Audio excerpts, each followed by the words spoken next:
Today I am going to explain the fluidity of lipid bilayer, after that factor affecting fluidity of lipids, and finally the proteins present in plasma membrane.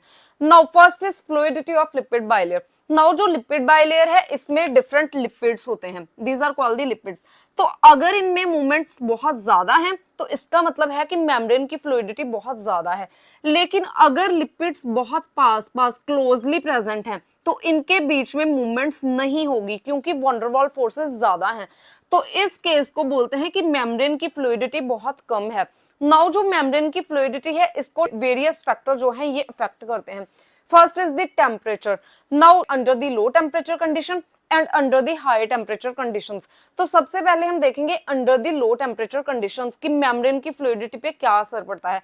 तो जब temperature low होता है तो जो plasma membrane है ये gel like condition show करती है एट द 4 डिग्री टेम्परेचर, क्योंकि यहाँ पे वंडरवॉल फोर्सेस इंक्रीज हो जाएंगी.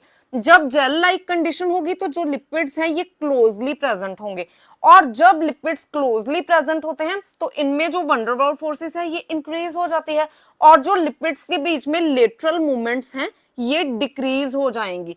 तो इस वजह से क्या होता है कि जो मेम्ब्रेन की परमिएबिलिटी है ये भी डिक्रीज हो जाती है, एंड इसकी जो थिकनेस है थिकनेस इंक्रीज हो जाती है मेम्ब्रेन की. और ये कंडीशंस तब डेवलप होती हैं जब जो लिपिड मॉलिक्यूल्स हैं इनके बीच में स्पेस बहुत कम होती है, मींस ये क्लोजली प्रेजेंट होते हैं. So under the 4 degree temperature जो मेम्ब्रेन है ये जेल लाइक कंडीशन शो करती है, मींस जेल की फॉर्म में होती है, इसकी फ्लूइडिटी बहुत कम होती है. सो अगर टेम्परेचर कम है तो जो मेम्ब्रेन की फ्लूइडिटी है या फिर लिपिड्स जो प्रेजेंट हैं बाइलेयर में इनकी फ्लूइडिटी बहुत कम होगी. अब हम देखेंगे under the high temperature conditions. तो हाई टेम्परेचर कंडीशंस में क्या होता है कि यहाँ पे फ्लूइड लाइक कंडीशंस होती हैं which are at the 20 degree Celsius temperature. Now इस कंडीशन में क्या होता है कि जो काइनेटिक एनर्जी है ये इंक्रीज हो जाती है. जब भी टेम्परेचर हाई होगा तो जो मेम्ब्रेन में जो लिपिड्स प्रेजेंट हैं ये दूर दूर प्रेजेंट होंगे, क्लोजली प्रेजेंट नहीं होंगे. तो इसकी वजह से क्या होगा कि इनमें जो काइनेटिक एनर्जी है ये इंक्रीज हो जाती है, मींस इनमें मूवमेंट्स होने लगती हैं. और यहाँ पे जो वंडरवॉल फोर्सेस हैं ये डिक्रीज हो जाती हैं, क्योंकि जो लिपिड की सिंगल लेयर है इसको कौन स्टेबलाइज करता है, इसको स्टेबलाइज करती हैं वंडरवॉल फोर्सेस. तो अगर यहाँ पे लिपिड्स दूर दूर प्रेजेंट हैं तो जो वंडरवॉल फोर्सेस हैं ये डिक्रीज हो जाएंगी, और जब वंडरवॉल फोर्सेस डिक्रीज हो जाती हैं तो जो लेटरल मूवमेंट्स हैं लिपिड्स के बीच में ये इंक्रीज हो जाती हैं. मींस इस कंडीशन में जो लिपिड्स हैं इनमें मूवमेंट्स ज्यादा होती है, इसलिए ये फ्लूइड लाइक कंडीशन शो करते हैं. और इस केस में जो मेम्ब्रेन की परमिएबिलिटी है ये भी इंक्रीज हो जाएगी, थिकनेस इसकी डिक्रीज हो जाएगी. और ये सारी कंडीशंस तब होती हैं जैसे कि हमने अभी देखा कि जब जो लिपिड मॉलिक्यूल हैं इनके बीच में स्पेस इंक्रीज कर जाती है. This is the condition. So इस वजह से ये सभी कंडीशंस पॉसिबल हैं. और at the high temperature which is 20 degree Celsius temperature जो मेम्ब्रेन है ये फ्लूइड लाइक कंडीशन शो करती है. मींस अगर टेम्परेचर ज्यादा होता है तो जो मेम्ब्रेन की फ्लूइडिटी है ये भी ज्यादा होती है, लेकिन अगर टेम्परेचर कम हो तो जो मेम्ब्रेन की फ्लूइडिटी है ये भी कम होती है. Fluidity of lipid bilayer is also affected by the nature of fatty acids, और इसमें सबसे पहले हम डिस्कस करेंगे लेंथ ऑफ फैटी एसिड्स. अब यहाँ पे एग्जांपल ली है ग्लिसरोफॉस्फोलिपिड्स की, और वेरियस लेंथ्स ली हैं ग्लिसरोफॉस्फोलिपिड्स की. यहाँ पे हमने लिया है ग्लिसरोफॉस्फोलिपिड जिसमें कि 16 कार्बन्स हैं, मींस इसकी लेंथ कम है, और यहाँ पे लिया है ग्लिसरोफॉस्फोलिपिड जिसमें कि 20 कार्बन्स हैं, मींस इसकी लेंथ ज्यादा है. तो सबसे पहले हम देखेंगे कि जो ग्लिसरोफॉस्फोलिपिड जिसमें की लेंथ कम है एट द 16 डिग्री टेम्परेचर, यहाँ पे इस कंडीशन में वंडरवॉल फोर्सेस कम होती हैं. इस वजह से जो मेम्ब्रेन लिपिड्स हैं इनमें लेटरल मूवमेंट्स ज्यादा होती हैं, और जब यहाँ पे लेटरल मूवमेंट्स ज्यादा हो रही हैं और वंडरवॉल फोर्सेस कम है तो इसकी फ्लूइडिटी ज्यादा होगी. लेकिन अगर यहाँ पे लेंथ इंक्रीज हो रही है ग्लिसरोफॉस्फोलिपिड की एट द 16 डिग्री टेम्परेचर, तो यहाँ पे जो वंडरवॉल फोर्सेस हैं ये भी इंक्रीज हो जाएंगी क्योंकि लेंथ इंक्रीज हो रही है. तो जब वंडरवॉल फोर्सेस इंक्रीज होती हैं तो इससे जो लेटरल मूवमेंट्स हैं ये डिक्रीज हो जाती हैं, और मेम्ब्रेन की फ्लूइडिटी भी डिक्रीज हो जाती है. So this is all about the effect of length of fatty acid on membrane fluidity. Now, under the nature of fatty acids, second point is presence and absence of double bond. तो double bond की presence या absence से भी जो membrane की fluidity है इस पे इफेक्ट पड़ता है। तो सबसे पहले हम देखेंगे सैचुरेटेड फैटी एसिड। इसमें एग्जांपल है saturated glycerophospholipid because it is abundant class of phospholipid which is present in plasma membrane. So इसलिए ग्लिसरोफॉस्फोलिपिड की एग्जांपल ली जा रही है यहाँ पे। तो यहाँ पे जब सैचुरेटेड ग्लिसरोफॉस्फोलिपिड है तो इसमें जो लिपिड्स हैं ये क्लोजली प्रेजेंट होते हैं। So at this 16 degree Celsius temperature यहाँ पे जो लिपिड्स हैं इनमें वंडरवॉल फोर्सेस बहुत ज्यादा होंगी क्योंकि ये क्लोजली प्रेजेंट है।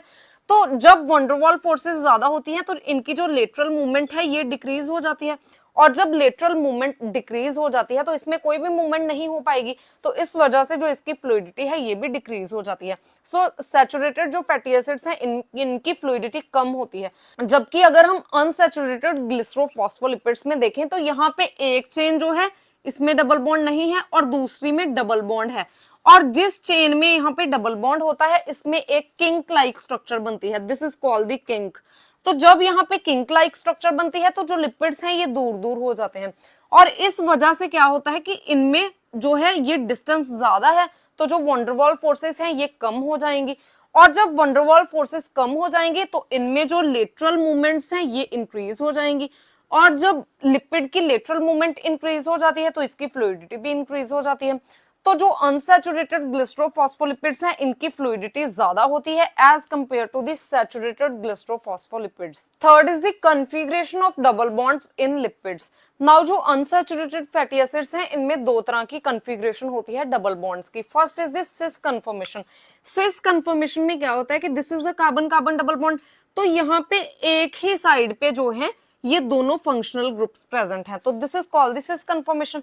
जबकि जो ट्रांस कन्फर्मेशन है इसमें क्या होता है कि जो दो फंक्शनल ग्रुप हैं ये ऑपोजिट साइड्स पे प्रेजेंट हैं। सो यहाँ पे सिस कन्फर्मेशन में क्या होता है कि जो सिमेट्री है ये कम है लिपिड्स की, तो इसलिए यहाँ पे वंडरवॉल फोर्सेस भी कम होंगी और लेटरल मूवमेंट्स जो हैं ये ज्यादा होंगी, तो इसलिए मेम्ब्रेन की फ्लूइडिटी यहाँ पे ज्यादा है इस कन्फर्मेशन में। लेकिन जो ट्रांस कन्फर्मेशन है इसमें यहाँ पे ऑपोजिट साइड्स पे दोनों फंक्शनल ग्रुप्स प्रेजेंट हैं, तो इससे जो लिपिड्स की सिमेट्री है ये इंक्रीज हो जाती है, और जब सिमेट्री इंक्रीज हो जाती है तो वंडरवॉल फोर्सेस जो है ये भी इंक्रीज हो जाती हैं, तो लेटरल मूवमेंट्स डिक्रीज हो जाएंगी। सो इसलिए जो ट्रांस कन्फर्मेशन है इसमें फ्लूइडिटी बहुत कम होती है as compare to this cis conformation of double bond. Now mammals are the warm blooded organisms, और जो वार्म ब्लडेड ऑर्गेनिजम्स होते हैं ये अपनी बॉडी का टेम्परेचर मेंटेन कर सकते हैं under the low temperature condition और under the high temperature conditions.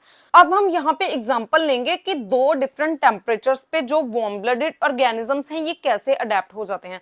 अब यहाँ पे जो वार्म ब्लडेड ऑर्गेनिजम्स हैं ये 0 to 4 डिग्री सेल्सियस टेम्परेचर पे भी अपने आप को अडेप्ट कर लेते हैं, और सेकेंडली अगर टेम्परेचर ज्यादा है which is 30 to 35 degree Celsius तो इस पे भी ये अडेप्ट कर सकते हैं अपने आप को। मींस जो ज्यादा टेम्परेचर में रहने वाले लोग हैं अगर वो यहाँ पे कम टेम्परेचर की कंडीशन में आ जाए तो वो एक्लेमेटाइज हो जाते हैं या फिर एनवायरनमेंट को अडेप्ट कर लेते हैं।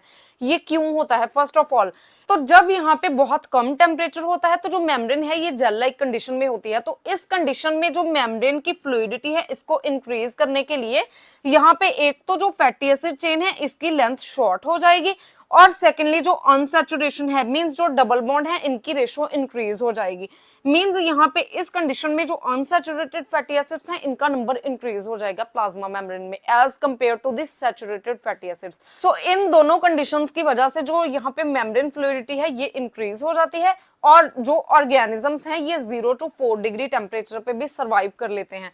सेकेंडली जब यहाँ पे टेम्परेचर बहुत ज्यादा होता है means between 30 to 35 degree Celsius या फिर इससे भी ज्यादा होता है, तो इसमें जो मेम्ब्रेन लिपिड्स हैं ये फ्लूइड स्टेट में होते हैं, तो इस कंडीशन में जो मेम्ब्रेन की फ्लूइडिटी है इसको डिक्रीज करने की जरूरत है।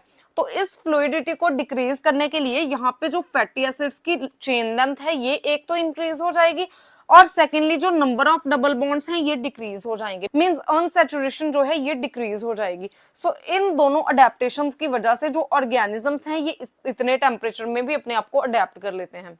नाउ जो प्लाज्मा मेम्ब्रेन है इसमें तीन तरह के प्रोटीन्स प्रेजेंट होते हैं। First is the peripheral proteins. जो पेरिफेरल प्रोटीन्स हैं ये मेम्ब्रेन के, this is a lipid bilayer, तो इस पे पेरिफेरल रीजन पे प्रेजेंट होते हैं, इनको एक्सटर्नल प्रोटीन्स भी बोला जाता है। Second category is trans membrane proteins. जो ट्रांस मेम्ब्रेन प्रोटीन्स हैं ये मेम्ब्रेन के बीच में प्रेजेंट होते हैं, मींस इसमें दो रीजन होते हैं, एक एरिया इसका ऐसा है जो कि मेम्ब्रेन के बाहर प्रेजेंट है और एक रीजन जो है ये मेम्ब्रेन के अंदर प्रेजेंट है, एंड इस रीजन को हम बोलते हैं मेम्ब्रेन स्पैनिंग रीजन, और जो इसका बाहर वाला रीजन है it is called the external region. Now जो ट्रांस मेम्ब्रेन प्रोटीन्स हैं इनको इंटेग्रल मेम्ब्रेन प्रोटीन्स भी बोला जाता है क्योंकि ये मेम्ब्रेन के अंदर इंटेग्रेट करते हैं। उसके बाद third is lipid linked protein. जो लिपिड लिंक्ड प्रोटीन है ये मेम्ब्रेन लिपिड्स के साथ अटैच होते हैं, so this category is called the lipid linked protein. Now सबसे पहले हम डिस्कस करेंगे पेरिफेरल प्रोटीन्स। जो पेरिफेरल प्रोटीन्स हैं ये मोस्टली सॉल्युबल होते हैं। सेकेंडली ये नॉन कोवेलेंटली अटैच्ड होते हैं with the plasma membrane with the ionic interactions and secondly with the hydrophobic interactions, और इनको स्टेबलाइज करती हैं हाइड्रोफोबिक इंटरेक्शंस। उसके बाद जो पेरिफेरल प्रोटीन्स हैं इनको मेम्ब्रेन से सेपरेट किया जा सकता है under the high pH conditions, under the low pH conditions और under the high salt conditions. Second is trans membrane protein और इंटेग्रल मेम्ब्रेन प्रोटीन। ये जो है ये फर्दर दो टाइप्स के होते हैं। First is the single pass trans membrane protein. इसमें जो ट्रांस मेम्ब्रेन प्रोटीन है ये एक बार मेम्ब्रेन को स्पैन करता है। Second category is the multi pass trans membrane protein. ये मेम्ब्रेन्स को मल्टीपल टाइम्स पास करता है, इसीलिए इसको बोलते हैं multi pass trans membrane protein. Now in the presence of detergent जो मेम्ब्रेन है, लिपिड मेम्ब्रेन है, ये डिस्टर्ब हो जाती है और इस कंडीशन में जो ट्रांस मेम्ब्रेन प्रोटीन है ये सेपरेट हो जाते हैं। Now last category of protein is lipid linked protein. जो लिपिड लिंक्ड प्रोटीन्स हैं ये भी ऐसे प्लाज्मा मेम्ब्रेन के एक्सटर्नल सरफेस पे ही प्रेजेंट होते हैं, किसी भी साइड प्रेजेंट हो सकते हैं, लेकिन ये यहाँ पे कोवेलेंटली लिंक्ड होते हैं विद द लिपिड्स, जो कि प्लाज्मा मेम्ब्रेन के अंदर लिपिड्स प्रेजेंट हैं। तो ये डिफरेंस है लिपिड लिंक्ड प्रोटीन्स में और पेरिफेरल मेम्ब्रेन प्रोटीन्स में।